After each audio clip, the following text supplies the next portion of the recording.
sort of steam coming out of the teapot. I just want to say, go ahead. Just make one point on it. At some point I want to talk.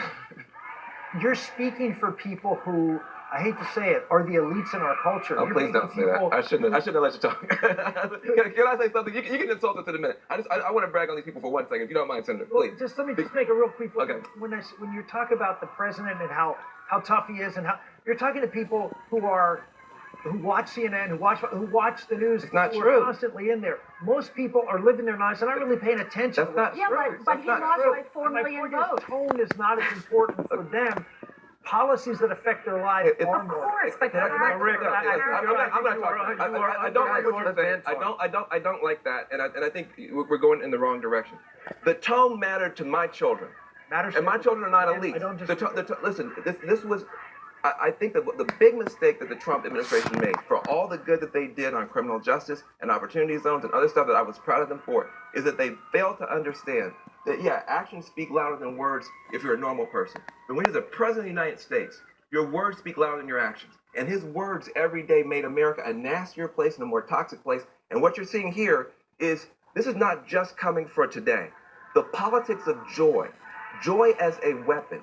Groups like Sankofa, with cultural groups, were going to the polls with music. They were going to the polls with entertainment, and this was a part of the resistance, a beautiful part of the resistance. And I just want to say, you trying to cut me off? No. So I just want to say that there are a couple of things to get us to unity. Tone is very, very important, because when people are just getting smashed upside the head, they can't think clearly. So that's got to go away. And then on the policy part, I think that anti-poverty, I think that criminal justice, mental health, addiction, infrastructure, family leave, there are economic policies that can bring us together. There's going to be some cultural war stuff that pulls us apart. But I think we have a responsibility to put forward those economic ideas and support this president. David, do you expect to hear from Joe Biden today? Yeah, Jeff said we won't hear from him until this evening when he speaks, and that's probably appropriate.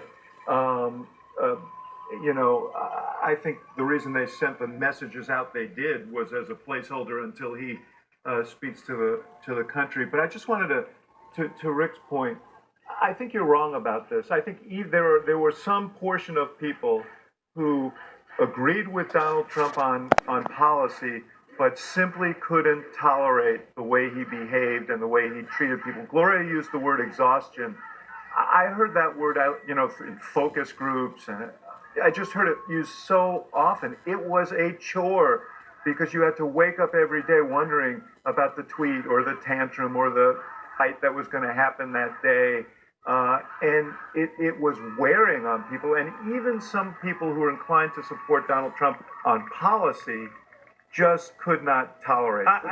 I agree with that. I'm not arguing with that. I talk about that a lot here. I guess. But it wasn't just the elites. All I want to say is you got people who were working in restaurants, people who were working in hair salons, who the tone would affect them. It would come into their lives, not just the elites. I guess my point is that the vast majority of Americans don't wake up every day listening to what the president has to say. That's my point. And that, it was inescapable. That the people here represented on this panel, we listen to the president every day, and we're skewed by that because most Americans don't.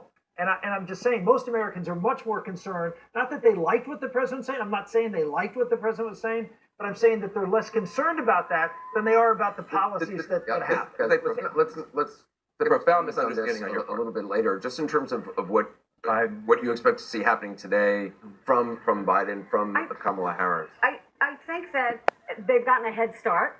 They've been involved in transition work for quite some time.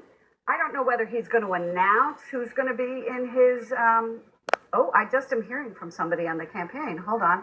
I'd asked about what they were going to do in the transition, and I was told, kind of excited right now. We'll get back to you. So I think Biden knows on his major positions, national security advisor, who he's going to appoint. It's also a remarkable moment. I mean, just to the sentiment that person you're talking to on the campaign expressed, for a campaign which really was not a campaign in any traditional sense that we are used to, and was also such a gamble in terms of choosing not to have people going out knocking door to door, and not to have the candidate